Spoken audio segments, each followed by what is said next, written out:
Programa Câmara em Debate de volta com mais um debate aqui na Câmara de Vereadores de Maceió, apresentando para você os debates, que ocorrem também aqui no Parlamento Municipal, principalmente a ação parlamentar. No programa de hoje, voltamos a conversar com o vereador Rodolfo Barros, do PSB. Primeira conversa que tivemos, Rodolfo se apresentou para a sociedade, falava um pouco das suas bandeiras, mas desde a sua chegada aqui, ele é um suplente que está no exercício do cargo, muita coisa já caminhou. Rodolfo, com a dinâmica aí, está trazendo debates também para a Câmara de Vereadores. Rodolfo, prazer recebê-lo mais uma vez aqui dentro do nosso programa, já vendo aqui alguns relatórios apresentados pela assessoria, 6 projetos de decreto, 13 projetos de lei, 272 indicações, são aquelas que o vereador provoca às secretarias, E também já alguns projetos caminhando, aprovados.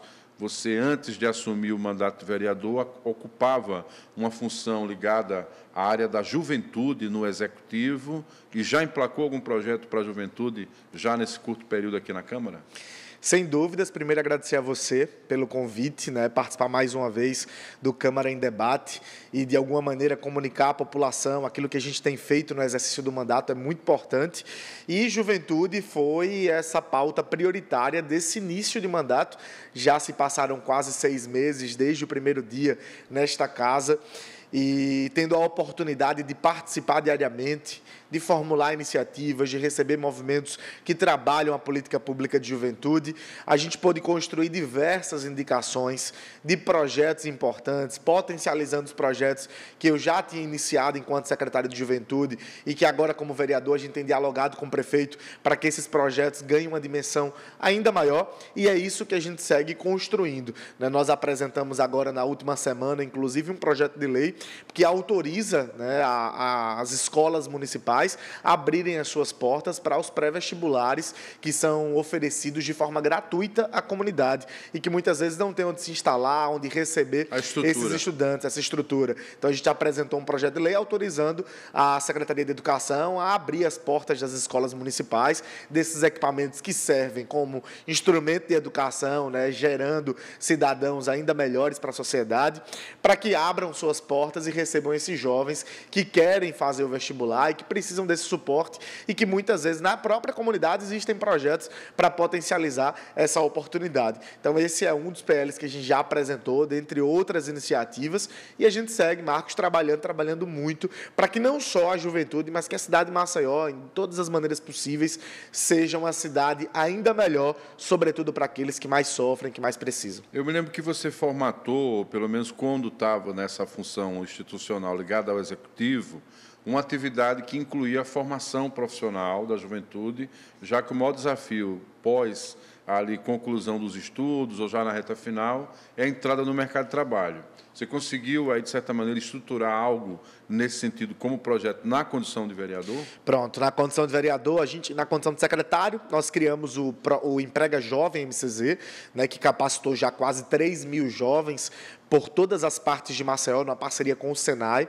E como vereador, um instrumento legal que a gente poderia utilizar para potencializar esse programa seria a indicação. Nós indicamos ao prefeito de Maceió que potencializasse, destinando recursos para que o jovem que ingressa nesse curso profissionalizante não abandone esse curso quando aparece a primeira oportunidade profissional, mesmo que de forma informal, mesmo que na informalidade. Porque muitas vezes o jovem troca o curso pelo bico, pela necessidade de recurso, de ter recurso e de sobrevivência mesmo, de ajudar a contribuir no sustento da sua casa e da sua família.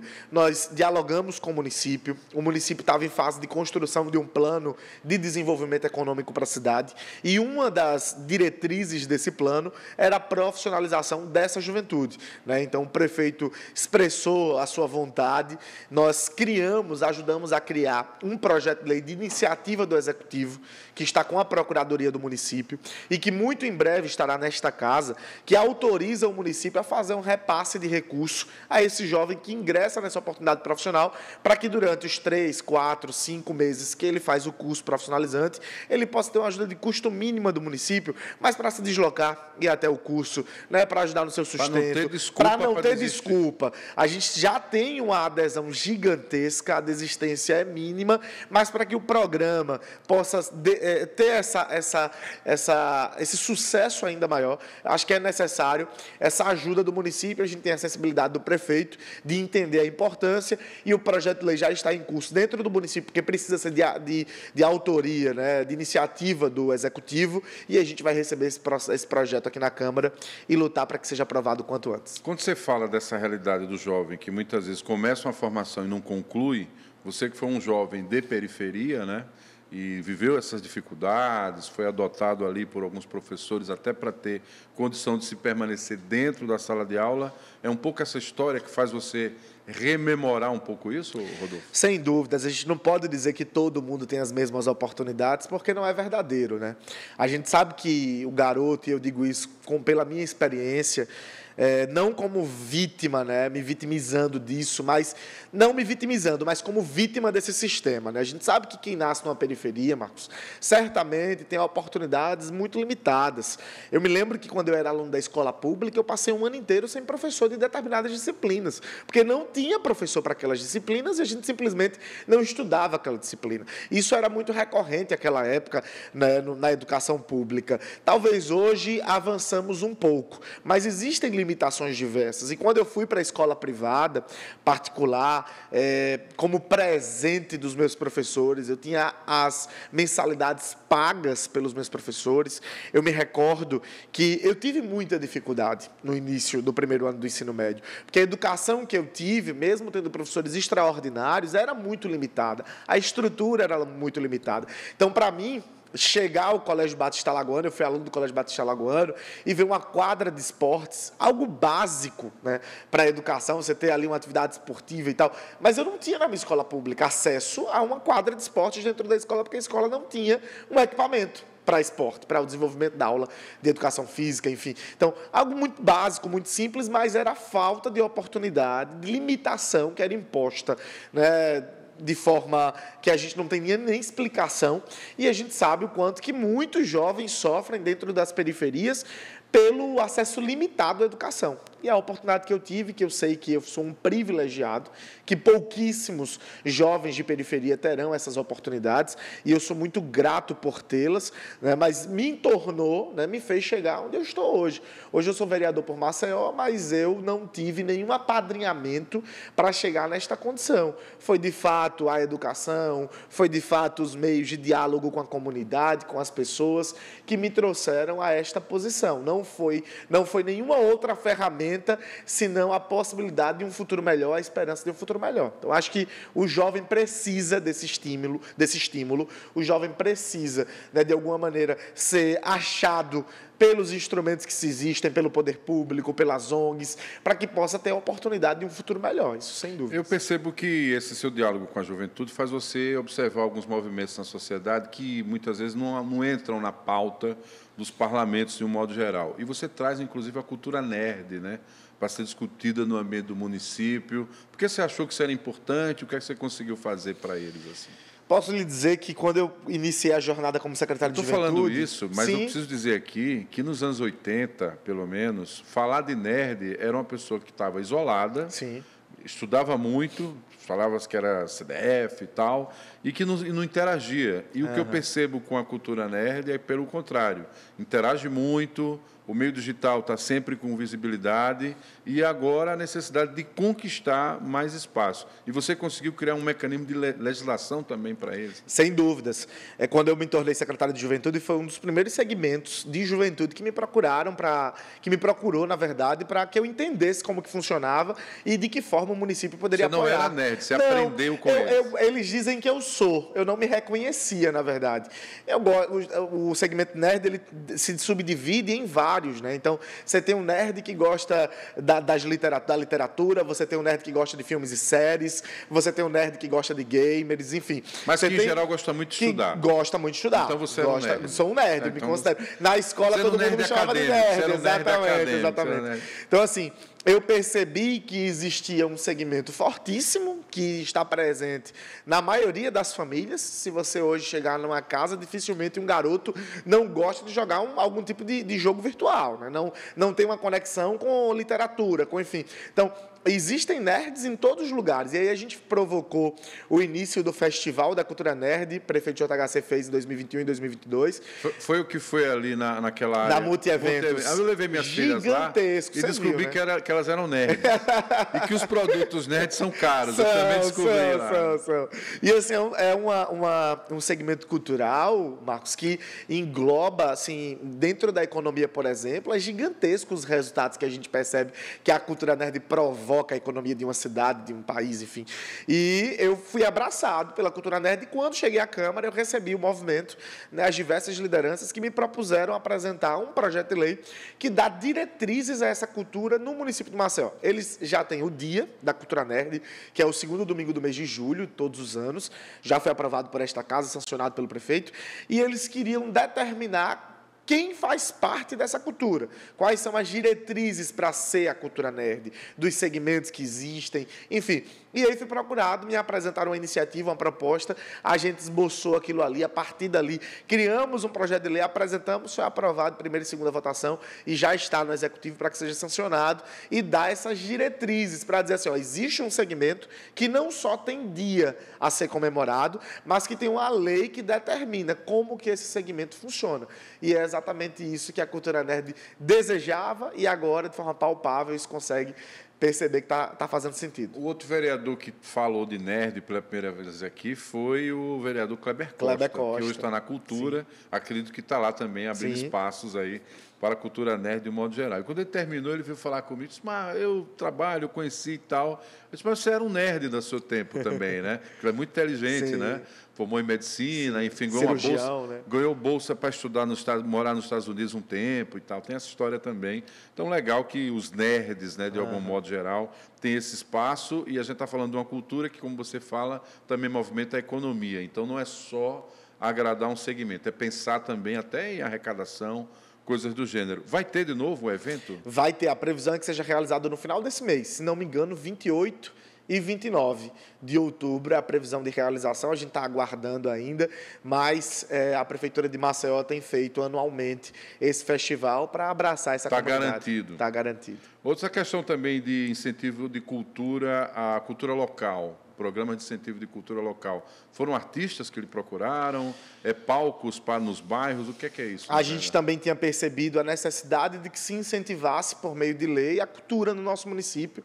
É claro que já existem editais do município, da prefeitura, Toca Tudo MCZ é um deles, que tem abraçado esses grupos artísticos da nossa cidade, dando espaços para que toquem, para que se apresentem nos eventos organizados pela Prefeitura, que muitas vezes, Marcos, a gente olha para os grandes eventos feitos pela Prefeitura e a gente só enxerga os grandes artistas, né, renomados nacionalmente. Mas a gente tem que entender que dentro dessa programação sempre tem artistas locais que, de alguma maneira, estão divulgando o seu nome, estão criando o seu público, né, trazendo o seu público para perto, que também tem oportunidades. Então, o programa de incentivo à cultura local nada mais é do que formalizar o que já se existe dentro da política pública municipal, feita pela FEMAC, pela Fundação, pela Secretaria agora de Cultura, que está dando oportunidade a esses artistas dos diversos segmentos. Eu fui muito procurado, por exemplo, pelo segmento gospel, que eu tenho uma afinidade muito grande,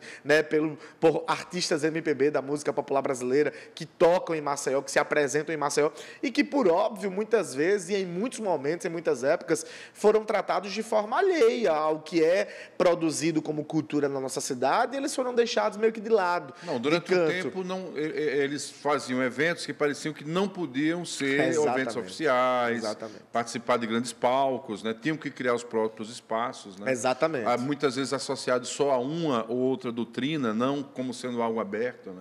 Exatamente. Então, a gente criou... A ideia é unificar, né, todos esses projetos que já existem de forma transversal no município, unificar em um programa que dê incentivo aos produtores de culturas locais nos diferentes segmentos deles. Seja o cara que produz pode até criar uma agenda para o ano inteiro. Sim, né? para o ano inteiro, exatamente isso, que eles sejam incluídos, que os produtores de cultura local, né, que residem em Maceió e que, de alguma maneira, estão aqui na cidade de Maceió produzindo cultura, que eles sejam contemplados, inclusive com recursos, para que possam fazer da cultura, né, da música, do teatro, da dança, o meio de vida como qualquer outra profissão.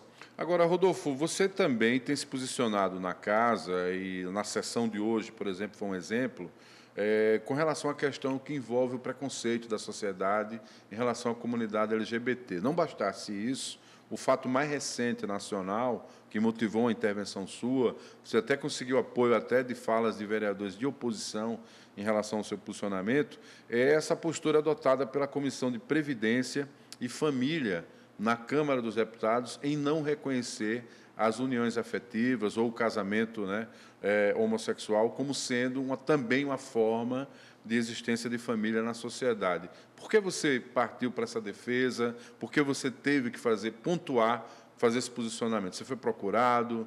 É um movimento que você já conhece? Por que você fez essa defesa? Primeiro, pedindo respeito, sim, inclusive. Claro. Primeiro, pela minha própria história de vida, Marcos, né? E os preconceitos que eu vivenciei ao longo da minha trajetória. Segundo, porque eu sou parte de uma família homoafetiva. Eu sou casado com Rafa, pai do Tião, Pet. Então, eu jamais poderia me omitir de defender aquilo que eu vivo e que eu sofri as dores na própria pele. Né? Quando a gente fala em direitos assegurados, garantidos e fundamentais, eles jamais podem ser violados. A união civil homoafetiva, que não pode ser confundida com a celebração religiosa de um casamento gay, que é o que muitas vezes os causadores e disseminadores do caos, né, promovem nas redes sociais, num movimento de lacração, de dizer que alguém, por ser homossexual e querer casar com outro homem, enfim, vai obrigar a igreja evangélica, católica ou qualquer outra religião a celebrar uma união. Não é isso. O que está em pauta... Eles acham até que vocês querem que há um movimento LGBT para reescrever a Bíblia. Não existe isso. Inclusive, eu sou cristão. Entendeu? Então, o que eu considero que é absurdo, né, escrúpulo mesmo, escrupuloso, é a ideia de alguém achar que deve legislar sobre a vida do outro, proibindo o outro de se casar, de ter uma união civil, de ser reconhecido pelo Estado. Essa é a defesa da comunidade LGBT, QIAPN+, e não só dessa comunidade, Marcos, mas de todo um grupo de pessoas que acredita na ideia da liberdade individual de ser quem se é, ser de verdade, e ponto final. E de que a minha vida pessoal, ela não pode ser de nenhuma maneira interferida por quem quer que seja, pelo Estado, que pense diferente de mim. Isso não pode, de forma alguma. Então, foi votado e aprovado na Comissão de Previdência e Família um projeto de lei que proíbe a união civil de casais homoafetivos. A expressão é proibição. Proibição. Proíbe o casamento, a união civil, reconhecendo como família somente as uniões heterossexuais, consideradas por estes deputados, inclusive, abre aspas, como sendo as únicas naturais. As únicas relações naturais são as relações heterossexuais. Então, as relações homoafetivas são relações contra a natureza humana, segundo a fala do relator, inclusive, da proposta que foi aprovada ontem. A gente sabe que nos bastidores da Câmara existe um movimento de que, muito provavelmente, essa matéria não passará pelas próximas comissões, sobretudo a Comissão de Constituição e Justiça. E Direitos Humanos. E Direitos Humanos, que, inclusive, governa a maioria. Mas só o fato, Marcos, da gente perceber que existe um movimento dentro da Câmara de inúmeros deputados que apoiam. Inclusive, ontem foi votado 12-5, né, o placar de votação. 12 deputados favoráveis na comissão contra 5 contrários a essa matéria. Com quando a gente percebe que existe esse movimento, não é um movimento que está lutando contra privilégios, que é o que muitas vezes se fala. E eu sou contra privilégios para qualquer grupo social, qualquer pessoa. É um movimento que está lutando contra direitos fundamentais assegurados na nossa Constituição. O direito que o Rodolfo tem, você tem. E o que direito não tem de se casar. base social, a base é toda Nenhuma religiosa. Base, toda religiosa. E assim, é religiosa do ponto de vista destes. Quantos outros religiosos, né, pastores evangélicos, membros da comunidade católica, cristãos, são favoráveis à união civil e não veem absolutamente nenhum contraponto religioso diante disso. Quem quiser professar a sua fé, que a viva e tem o direito disso. A religião pode se manifestar livremente, é o direito à liberdade de crença, de fé. O que não se pode é impor sobre aqueles que não creem ou creem de uma maneira diferente, né, e que mesmo crendo em Deus, creem de uma maneira diferente, um estilo de vida do qual a gente sabe que acaba sendo até hipócrita. Eu defender um estilo de vida que eu não vou viver. Isso não é possível ser feito. Então, eu acho que há um detalhe na Bíblia, né, que até alguns cristãos mais ortodoxos desconhecem, que é, obviamente, o livre-arbítrio, né? Sim. Então, quer dizer, se tem o arbítrio, né, quem vai determinar isso para a sua vida é você mesmo, você sabe as consequências disso. E que ao Estado cabe a questão do direito coletivo para todos, né? A todos, todas, né? E compreender que o espaço público e o que é necessário para a manutenção da sociedade, entre outras coisas, é o reconhecimento do cidadão pagador de impostos, não é o cidadão que opta por religião A ou B, né? Então, talvez isso seja a maior dificuldade. Você acha que isso ainda é reflexo da polarização do que foi o processo eleitoral? Pode até ser, mas eu acho que é esse preconceito, e quando eu falo preconceito, é o pré-conceito mesmo. Ele é como se estivesse enraizado na cultura brasileira, porque muito antes dessa polarização eleitoral recente, a gente já percebia discursos e falas e ações, né, de grupos que se organizavam para combater o movimento LGBTQIA+, achando que era um risco à vida e à integridade das nossas crianças, da inocência das nossas crianças e de tantas outras questões. Quando, na verdade, Marcos, talvez a indignação desse movimento ela é muito maior pela história de vida, pelos traumas que são adquiridos, ainda quando crianças, que muitas vezes foram espancados ou expulsos da própria casa, por uma condição de não escolha. Ninguém escolhe ser gay, né? Ninguém escolhe ser diferente do normal, do comum para muita gente. E se houvesse, eu dizia isso hoje no meu discurso, se houvesse uma escolha, certamente um jovem, um homem, homossexual, uma mulher lésbica, ela escolheria ou ele escolheria ser heterossexual, construir uma família e não precisar se esconder da sociedade muitas vezes por um sentimento que lhe traz sem que se deseje esse sentimento.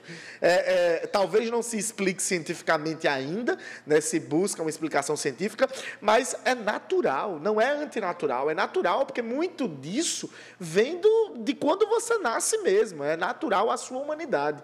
Então não se pode se colocar numa régua todos os seres e estabelecer que estes aqui são sãos porque são heterossexuais e estes aqui são doentes porque são da comunidade LGBT, porque, de alguma maneira, sentem prazeres, sentimentos diferentes. Então, acho que essa sociedade anticivilizatória, né, parada no tempo, eu acho que ela está enraizada muito na cultura brasileira e em muitos outros lugares do mundo, e eu acho que a religião, ela pode e deve dar a sua contribuição disseminando muito mais o amor do que o juízo. E levando em conta que a sociedade brasileira ainda tem ações preconceituosas e violentas, né? Porque você foi até educado em falar aí, mas esquecer que há pessoas que pagam com a própria vida por conta da questão da vivência da sua sexualidade. Quem é que iria escolher viver sob essa condição? Muito dificilmente, né? Então, quer dizer, de fato essa expressão da vida como um todo, de um modo geral. Eu sei o que é isso.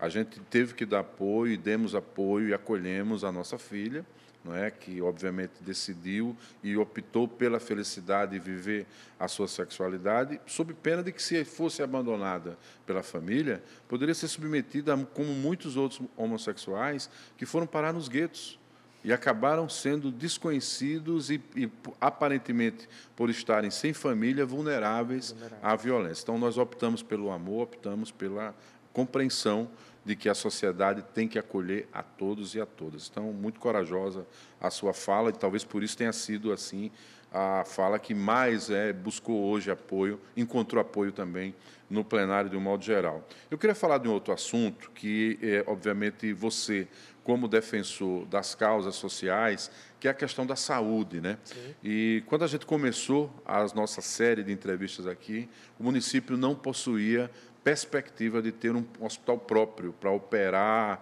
para atender a população, ainda vive a realidade de receber o dinheiro do governo federal e contratualizar, não é, os serviços na rede pública. E agora tem a possibilidade de ter um próprio hospital. O que é que isso significa para a cidade? Você estava lá, vi Sim. seu sorriso aí nas redes sociais, visitou a estrutura adquirida pelo município. Como é que você tem acompanhado esse novo momento que a saúde pode viver em Maceió? Sem dúvidas, histórico, como eu compartilhei nas redes sociais. Feliz por estar vereador, mais ainda pela história que está sendo construída, e aqui eu preciso parabenizar publicamente o prefeito pela ousadia, pela capacidade técnica de gestão, pela compra do Hospital do Coração. E uma fala que me chamou muita atenção no evento que houve o anúncio da compra do hospital por parte do município, é a de que o município não está comprando apenas um hospital, né? O município está comprando talvez o hospital mais moderno que a gente tem em Alagoas, o hospital mais caro, o hospital de uma elite privilegiada e que agora passa a ser público para todos, né? Quando eu entrei no Hospital do Coração, Marcos, eu acho que a minha expressão era igual a de todos que me acompanharam e acompanharam o prefeito naquela visita, né? De ver uma estrutura de primeiro mundo, uma estrutura fantástica, né? Que tem atendido a essa população seleta da cidade de Maceió e que agora vai passar, né? Claro que aguardando todos os trâmites serem concluídos, mas vai passar a ser para todos, inclusive e sobretudo para os que mais precisam, que é a parcela maior da população, que vive em situação de vulnerabilidade, que enfrenta dificuldades tantas com o sistema de saúde. E eu lhe acrescento ainda mais, não só fico feliz por ver o município de Maceió ter um hospital próprio, né, um hospital municipal, o primeiro de sua história, mas por perceber os grandes avanços que acontecem na saúde do município. As reformas das unidades de saúde que estavam sucateadas, e eu posso dizer isso porque visitei inúmeras delas, fui inclusive usuário de algumas ao longo da minha vida, né, totalmente cheias de deficiências, e agora a gente tem ido às unidades de saúde vendo a diferença e a forma como o servidor fala sobre isso. A gente percebe a forma humanizada, muito mais despolitizada do tratamento dentro dessas unidades de saúde. Então, é claro que em 3 anos de gestão, quase 3 anos, você não consegue mudar a história da saúde municipal, que foi sucateada durante décadas. Mas é claro que você já começa a visionar ali, de alguma maneira, avanços positivos. E o hospital da cidade é um ato histórico para a nossa cidade e me traz a felicidade de estar vereador no momento em que o prefeito de JHC faz um anúncio como esse. Pois é, eu me lembro que quando se falava no Saúde da Gente, que previa o atendimento pós o horário comercial, né? E como é que vai funcionar isso, né? Como é que a categoria vai aceitar isso? E eu pude perceber que há uma efetividade, né, nesse atendimento. A gente vive a experiência aqui de um vereador que é médico, doutor Valmir, Sim. e atende SUS, né? E ele participa desses atendimentos. Então, quer dizer, acaba fomentando ao trabalhador que não precisa ter que faltar um dia de trabalho para muitas vezes passar por um atendimento. Quer dizer, há uma compreensão humanizada. Há um detalhe que muita gente ficou sem entender. O Hospital Albert Einstein tem um núcleo de gestão que atua no país e que vai atuar nesse hospital também, né? Vai meio que definir como é que vai ser o modelo de execução, né? Isso. Foi assinado um protocolo de intenções, né, no dia do anúncio oficial, com essa equipe que trabalha na gestão, né, do Albert Einstein, e eles que é um hospital referência, né? Um hospital nacional e internacional. Né? A América Latina é o melhor hospital em atendimento, né? E assim, o Hospital Albert Einstein vai participar dessa construção do protocolo de atendimento que será utilizado dentro do Hospital da Cidade, o primeiro municipal em Maceió, e certamente a gente vai ouvir falar sobre isso nas próximas semanas, nos próximos meses, como que se dará essa participação na gestão local aqui do Hospital da Cidade, por parte da equipe do Albert Einstein. Se vão participar, né, dos processos seletivos para a equipe que trabalhará nesse hospital, se vão participar aqui pessoalmente, fisicamente, membros dessa gestão do Albert Einstein para gerir o Hospital da Cidade. Tudo isso o prefeito certamente vai estar trazendo, né, nas próximas semanas, nos próximos meses. O que eu ouvi lá do discurso, né, dos representantes do Albert Einstein é que foi pedido um tempo de 3 meses para que o hospital crie esse protocolo de como que se dará o funcionamento e a transição. Da cidade. E a transição. Exatamente. Isso é muito importante. Muito. Vereador Rodolfo Barros, queria agradecer a sua presença aqui. Estou vendo aí que o PIC continua, quer dizer, novidades virão por aí. Em outras oportunidades deveremos voltar a conversar e, claro, aqui no Câmara de Debate, sempre de portas abertas. Muito obrigado a você pela generosidade, cordialidade, sempre à disposição para fazer essa prestação de contas com a população, que é, sem dúvidas, que mais é atingida, seja de forma positiva ou negativa, pelo nosso trabalho. Espero estar levando de forma positiva um trabalho para que as pessoas, a vida das pessoas seja atingida. Pois é, essa é a proposta do Câmara em Debate, mostrar sempre para você a sua representatividade, a representatividade da sociedade, a inclusão e principalmente os debates que acontecem no Parlamento Municipal. Quero agradecer a você que acompanhou o nosso programa e dizer para que você compartilhe o link desse programa para que mais pessoas conheçam a realidade do que foi apresentado aqui no Câmara em Debate. Até uma próxima oportunidade.